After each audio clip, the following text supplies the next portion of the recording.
Joseph Muscat qed jibqa' jgħid li l-inkjesta Vitals hi biss kollezzjoni ta' gideb, iżda qed jgħid ukoll li fuq l-azzjonijiet tiegħu biss jista' jitkellem u mhux fuq ħadd ieħor. Konferma li issa qed iduru għal xulxin tant l-eks Prim Ministru spiċċa jarmi kemm lill-eks Ministru Konrad Mizzi kif ukoll lil dak li kien Chief of Staff tiegħu Keith Schembri.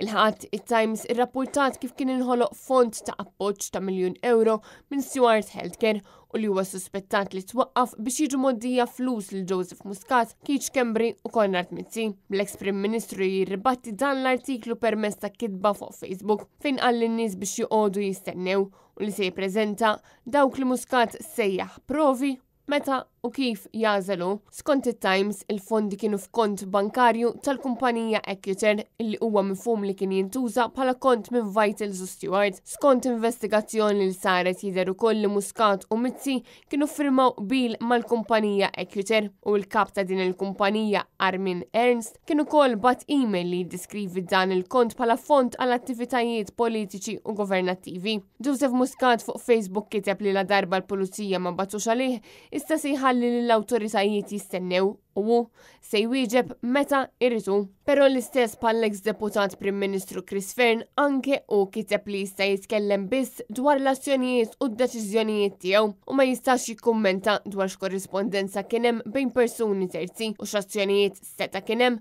speċjalment jekk saru bil-moħħbi biex bekk tefa' dubji dwar l-innoċenza tal-eks Ministru Konrad Mizzi u Keith Schembri li sa ftit snin ilu kien lid il-lemenija tiegħu.